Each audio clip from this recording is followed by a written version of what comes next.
하나님 말씀 보겠습니다. 여호수아 1장 1절부터 9절까지 말씀입니다. 여호와의 종 모세가 죽은 후에 여호와께서 모세의 수종자 눈의 아들 여호수아에게 말씀하여 이르시되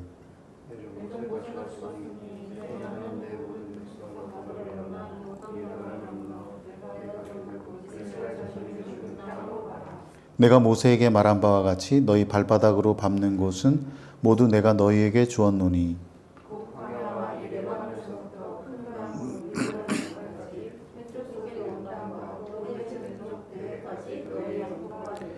내 평생에 너를 능히 대적할 자가 없으리니 내가 모세와 함께 있었던 것 같이 너와 함께 있을 것임이니라. 내가 너를 떠나지 아니하며 버리지 아니하리니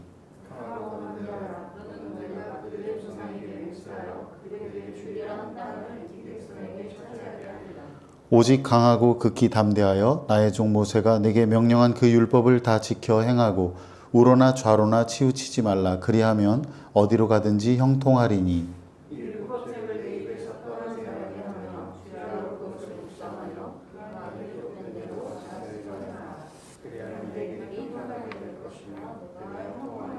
같이 읽겠습니다.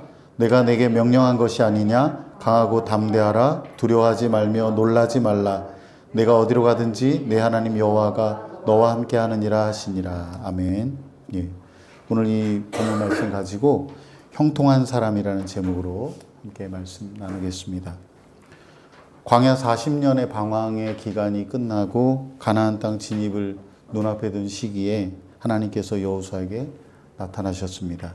하나님께서는 가나안 땅 정복이라는 큰 일을 앞두고 있는 여호수아에게 먼저 땅에 대한 약속을 다시 확인시키시고 그 땅을 정복할 수 있는 원칙들을 제시하십니다. 오늘 본문을 통해서 우리가 새로운 한 해를 어떻게 형통한 삶으로 살아갈 것인지를 함께 나누려고 합니다. 하나님께서 주신 약속을 어떻게 우리의 삶에서 현실에서 이룰 수 있는지, 하나님의 뜻 안에서 우리가 가고자 하는 그 목적지에 이룰 수 있는지를 함께 나누려고 합니다. 첫째, 하나님은 땅에 대한 약속을 하셨습니다. 하나님께서는 여호수아에게 가나안 땅에 대한 확신을 주셨습니다. 이미 모세에게 말씀하신 대로 여호수아가 밟는 모든 땅을 주시겠다고 하셨습니다. 우리 다 같이 본문 3절 말씀 읽겠습니다. 내가 모세에게 말한 바와 같이 너희 발바닥으로 밟는 곳은 모두 내가 너희에게 주었노니. 어떤 의미에서 보면요, 지금 이스라엘에게 땅을 주시는 과정에 있습니다. 아직 주시지 않았어요. 아직 그들은 요단강도 건너지 않았습니다. 그런데 하나님께서 주었노니라고 하십니다. 완료형 동사입니다. 하나님께서 약속하신 것은 이미 이루어진 것이나 다름없다는 말입니다. 이것은 마치 우리가 계약서를 작성하고 권리를 소유하는 날짜와 실제 입주를 하는 날짜가 다른 것과 같습니다. 가나안 땅은 하나님께서 이스라엘의 조상들에게 주기로 약속하신 땅입니다. 아브라함이 먼저 약속을 받았고 그 후에 이삭과 야곱에게로 이어졌습니다. 가나안 땅에 하나님께서 오래전부터 주신 약속인데 이 땅은 이중적인 성격을 갖고 있습니다. 가나안 땅은 이스라엘 백성들이 들어가 차지할 땅이면서 동시에 하나님이 이미 주신 땅입니다. 미래적이면서 현재이다. 하나님의 약속은 믿음을 요구합니다. 믿음이 무엇입니까? 믿음은 바라는 것들의 실체이고 보이지 않는 것들의 증거입니다. 가나안 땅은 하나님께서 이미 주신 땅이에요. 하지만 현실은 아직 그 땅을 차지하지 않았습니다. 하나님의 약속을 믿음으로 반응하는 사람에게만 그 약속이 현실이 된다는 겁니다.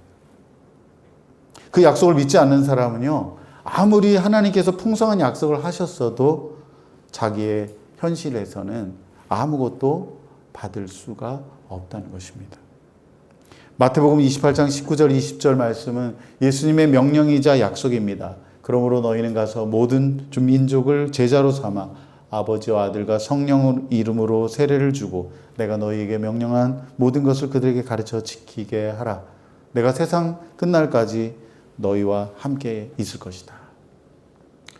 사람들을 제자로 삼아 세례를 주고 주의 말씀을 가르쳐 지키게 하는 일은 오늘날 우리 시대에 참으로 어려운 과업입니다.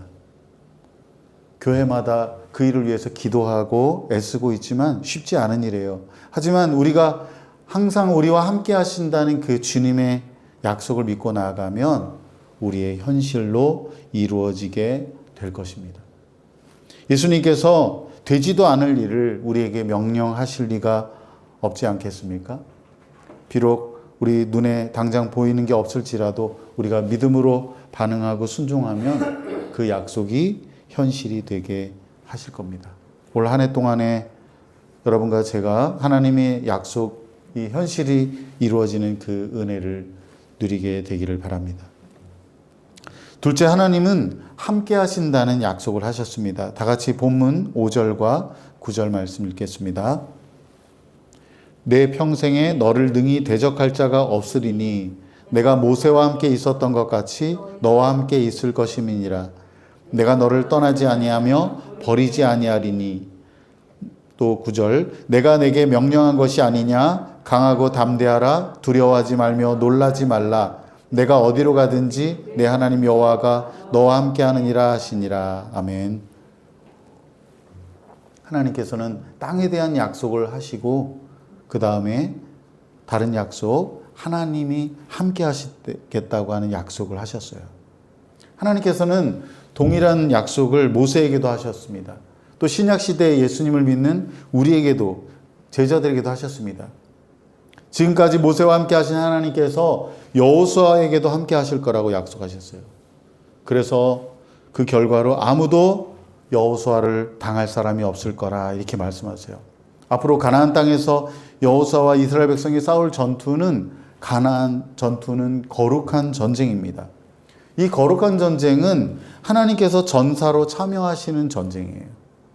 하나님이 용사가 되어서 싸우시는 겁니다.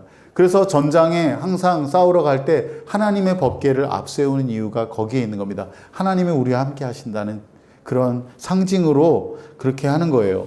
거룩한 전쟁에서 승리의 관건은 하나님이 함께 하시느냐 아니시냐 하는 겁니다. 하나님께서 함께 하셔서 전략도 주시고 하나님이 함께 하셔서 직접 적들을 공격하여 무찌르기도 하시는 겁니다. 우리의 삶에도 하나님이 함께 하십니다. 성령 하나님, 보혜사이신, 우리를 돕는 분이신 성령 하나님이 함께 하세요.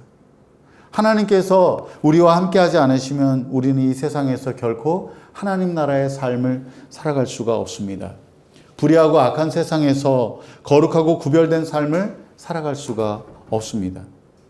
우리를 지치고 힘들게 하는 우리 내면의 죄와 세상의 유혹을 이겨낼 수가 없습니다. 우리가 참으로 힘들고 어려운 시간을 잘 견디고 극복할 수 있는 것도 하나님이 함께 하시기 때문이에요.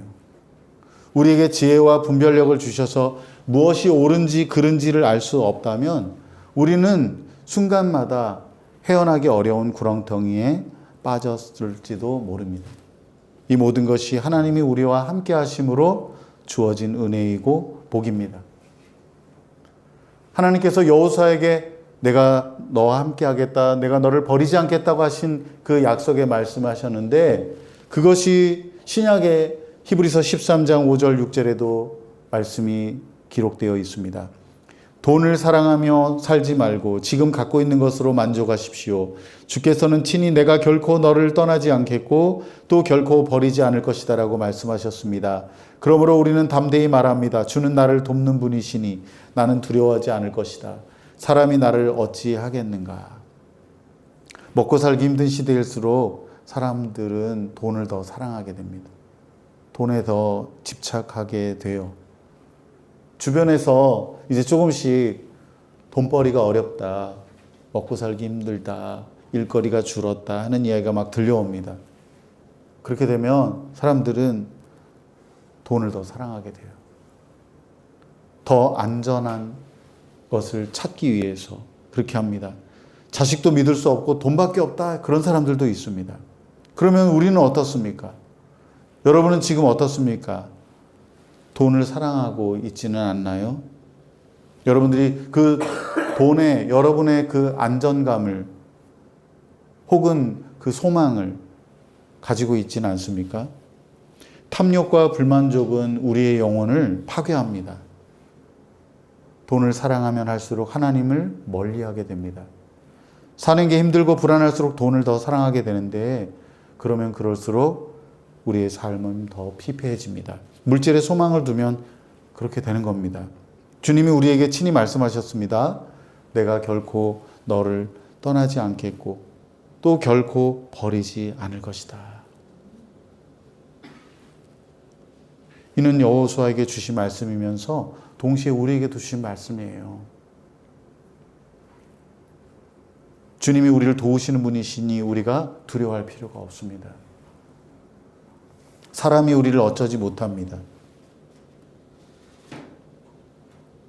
제 주변에도 그렇고 여러 선배 목사님들도 그렇고 보면 노후를 어떻게 보낼까 그렇게 걱정하는 분들도 많아요. 또 그것 때문에 여러 가지 무리한 행동을 하기도 합니다.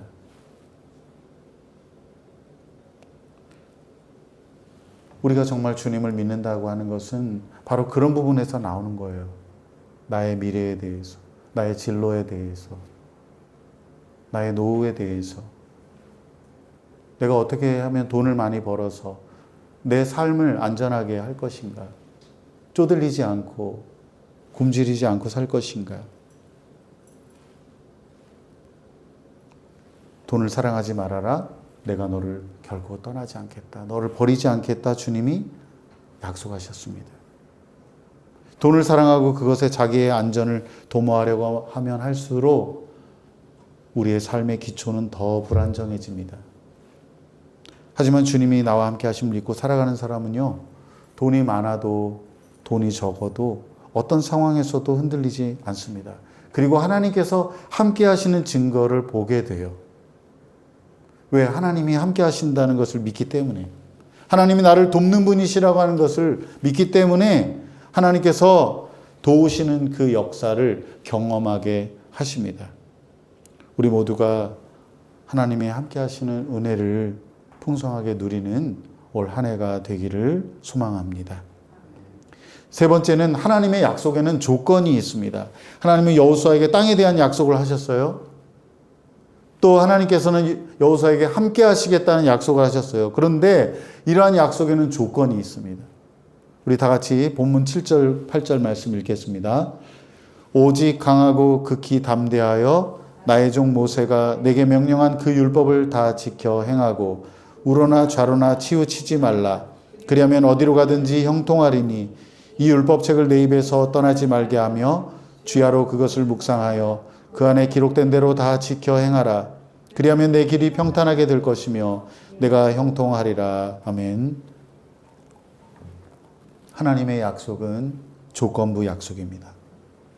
하나님께서 이미 여호수아에게 땅을 주셨다고 말씀하세요. 함께 하시겠다고 약속하세요. 그런데 그 모든 약속이 나의 현실에서 이루어지려면 어떻게 해야 되느냐? 조건이 있다는 거예요. 그것은 바로 그들이 율법을 지켜 행하는 겁니다. 하나님이 여호수아에게 강하고 담대하라 이렇게 말씀하셔요. 두 번이나 강조하시는데 이것은 적들에게 맞서는 용기를 가지라는 게 아니에요. 그럴 때 필요한 용기를 말하는 게 아닙니다. 하나님의 말씀에 순종하는 용기를 가지라는 거예요. 하나님의 말씀대로 따르려면요, 우리에게 대담한 용기가 필요해요. 어떤 상황에서도 흔들리거나 주저하지 않고 하나님의 말씀을 붙들고 순종할 때 하나님의 약속이 그들에게 현실로 주어진다고 하신 것입니다. 오늘 보면 7절에서 하나님은 좌로나 우로나 치우치지 말라고 하십니다. 이 표현은 율법을 지켜 행하는 것과 관련된 신명기에서 자주 사용하는 표현이에요. 신명기는 율법을 지켜 행하는 것을 목적지를 향해 걸어가는 것으로 묘사합니다. 다르게 말하면요, 길을 걷다가 방향을 틀지 말라는 거예요. 트랙을 벗어나지 말라는 것입니다. 여러분, 운전하다가 갑자기 방향을 틀거나 벗어나면 어떻게 됩니까? 사고가 나죠. 우리가 일상을 살아갈 때 하나님의 말씀이라는 길을 쭉 걸어야 되는데 자꾸 방향을 틀어요. 이게 아닌 것 같은데, 이렇게 살면 나 더 힘들어지는 것 같은데, 요즘 시대에는 이 말씀이 아닌 것 같은데, 안 맞는 것 같은데, 그러면서 자꾸만 트랙에서 벗어납니다. 그러지 말고 어떻게 해야 된다고요? 용기를 내어서 쭉 걸어가라는 것이에요. 눈앞에 보이지 않아도, 바보 같다고 조롱을 들어도 좌로나 우로나 치우치지 말고 쭉 걸어가라는 거예요. 그러지 않고 자꾸 방향을 틀어버리면, 트랙에서 벗어나면 하나님의 약속은 우리의 현실에서 결코 이루어지지 않습니다. 나중에 하나님을 원망해봤자 소용이 없어요. 왜 하나님 땅에 대한 약속 성경에는 있는데 나에게 주시지 않습니까? 하나님 나에게 함께 하신다고 하신 그 약속 왜 나에게 지켜주지 않습니까? 하나님 그때 뭐 하셨습니까? 그렇게 따져봐야 의미가 없어요. 왜? 하나님의 약속은 조건부로 주어지기 때문입니다. 그렇다면 우리는 어떻게 우리에게 주어진 길을 걸어야 할까요? 우리는 어떻게 이 한 해를 살아가야 할까요? 매일 성경을 읽고 매일 기도해야 합니다. 오늘 이 8절에 있는 대로 하나님의 말씀이 우리의 입에서 떠나지 않게 주야로 그것을 묵상해야 합니다. 여기 묵상하여라고 번역된 히브리어 하가는 소리를 내어 읊조린다는 뜻입니다. 마치 입으로 무슨 말을 웅얼거리듯이 읽으라는 말이에요. 이 말씀을 읽을 때 입으로 조그맣게 소리 내어서 웅얼거리라는 거예요. 읊조리라는 것입니다. 왜 그렇게 합니까? 이러한 묵상하는 행위를 통해서 말씀을 내면화하는 거예요. 다시 말해서 하나님의 말씀을 내 마음에 새기는 과정을 하는 겁니다. 그냥 여러분들 큐티하라고 했다고 매일 성경 읽으면서 그냥 훅 지나가지 말고, 내가 이거 다 아는 말씀인데 그러지 말고 마음에 깊이 새기기 위해서 말씀을 천천히 소리내어 읊조리라는 것이에요. 그래서 저도 지난 4일, 5일, 오늘 것까지 다 했는데 5일 동안 이렇게 볼펜으로 줄을 그어가면서 소리내서 읽었습니다. 그리고 마음에 새기는 그런 작업이 필요한 거예요. 여러분 지난 며칠 동안 매일 성경으로 묵상하는 시간을 가졌습니까? 지금까지 하지 않았다면 내일부터라도 시작하길 바라요. 하나님께서 저에게 그런 확신을 주세요. 여러분이 어떤 한 해를 살아갈 것인지, 여러분이 하나님의 말씀을 묵상하는지 아닌지에 달려 있습니다. 별거 아닌 것처럼 있어요. 꽤나 귀찮을 수도 있습니다. 하지만 여러분이 매일 20-30분의 시간을 내어서 투자할 만큼 가치가 있다면 어떻겠어요? 여러분이 돈을 벌기 위해서 땀 흘리는 시간이 있습니다. 한 시간에 얼마씩 받아서 돈을 버는 시간이 있어요. 자기 개발을 위해서 공부하는 시간이 있습니다. 그러면 여러분 말씀을 묵상하는 시간은 어떻습니까? 그게 무슨 소용이 있는가 싶은데, 그 매일 성경을 읽고 기도하는 시간을 통해서 여러분의 삶을 하나님께서 놀랍게 바꾸신다고 하면 여러분은 어떻게 하겠어요? 만일 여러분이 하나님 앞에서 형통한 사람이 되고자 한다면 날마다, 지금은 내가 이거 안 믿어지는 것 같고 안 보이지만, 그래 목사님이 말씀하셨으니까, 하나님의 말씀이 그렇다고 하니까 내가 한번 올 1년 동안 해보자. 그렇게 한번 용기를 내보세요. 그렇게 결심을 해보세요. 지난 한 해 동안 여러분 뭐 그런 거 없이 잘 살았다, 난 뭐 크게 상관없다, 난 지금 이렇게 살아도 괜찮다, 그러면 할 필요 없습니다. 하지만 올 한 해 하나님이 여러분과 함께 하시기를 바라고, 지난해와는 다른 나의 삶이 되길 바라고, 지금까지의 나의 삶보다 내일의 삶이 하나님께서 함께 하시고 땅을 주시고 역사하시는 것을 보기 원한다. 그러면 내일부터라도 정말 그러한가 생각하고 말씀을 소리내어 읊조리고 그 말씀을 붙들고 잠깐이라도 기도하세요. 하나님, 나도 이렇게 여호수아에 있는 말씀처럼 되기 원합니다. 그와 함께 하신 하나님, 나와 또 함께 해주세요. 어렵지 않잖아요. 마음만 먹으면 할 수 있잖아요.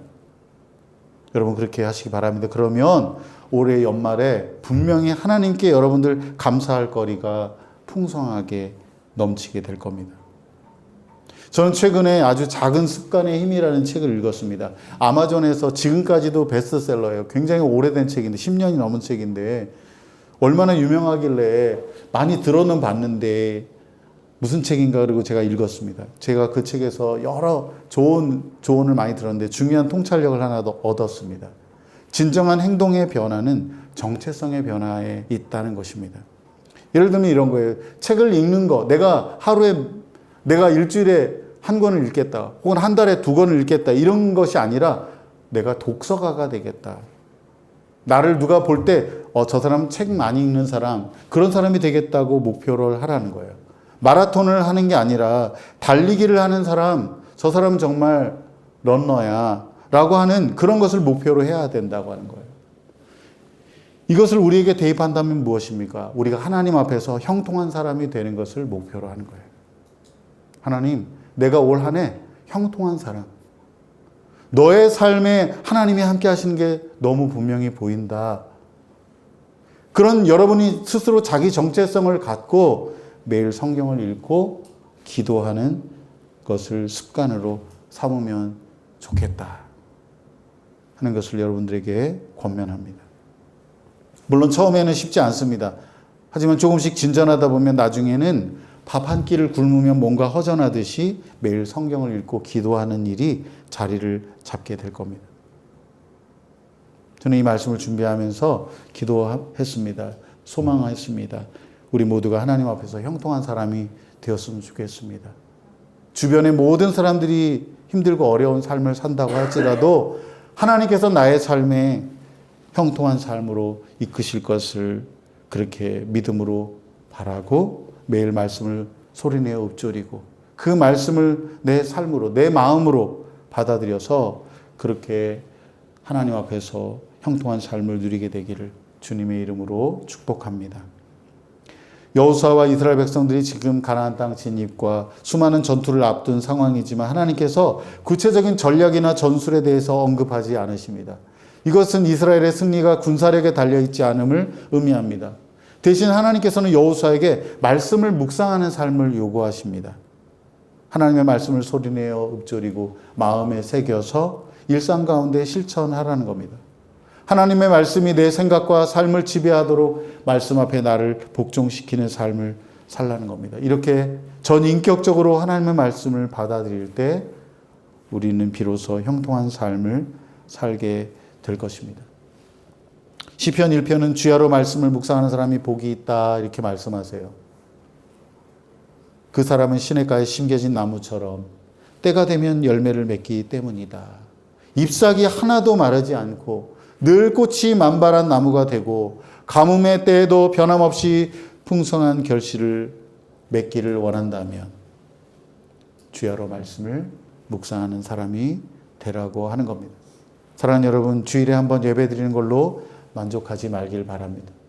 어쩌다가 말씀 한번 듣는 것으로 충분하지 않습니다. 여러분의 그 입술에서, 여러분의 마음 가운데에서 하나님의 말씀이 흘러넘칠 수 있도록 하시기 바랍니다. 그래서 올해는 저와 여러분 모두가 형통한 사람이 되기를 바랍니다. 우리 모두가 용기를 내어서 말씀에 천착하는 삶을 살기를 바랍니다. 그래서 우리 모두 하나님의 약속을 현실로 받아 누리는 감사하는 한 해가 되길 바랍니다. 말씀을 맺습니다. 제가 말씀을 준비하면서 유진 피터슨이 본문 8절 9절을 이렇게 멋진 표현으로 번역한 걸고 제가 함께 나눌 마음이 갖게 되었습니다. 이 계시의 책이 잠시도 내 마음에서 떠나지 않게 하여라. 밤낮으로 그것을 묵상하고 마음에 새겨 거기 기록된 대로 반드시 모두 행하여라. 그러면 네가 이르려는 곳에 이르게 될 것이고 내가 뜻한 바를 이루게 될 것이다. 용기를 내어라. 겁내지 마라. 하나님 내 하나님이 내가 내딛는 모든 걸음마다 함께 할 것이다. 저와 여러분 모두가 형통한 사람으로 올 한 해를 살아가기를 주님의 이름으로 축복합니다. 우리 기도하겠습니다.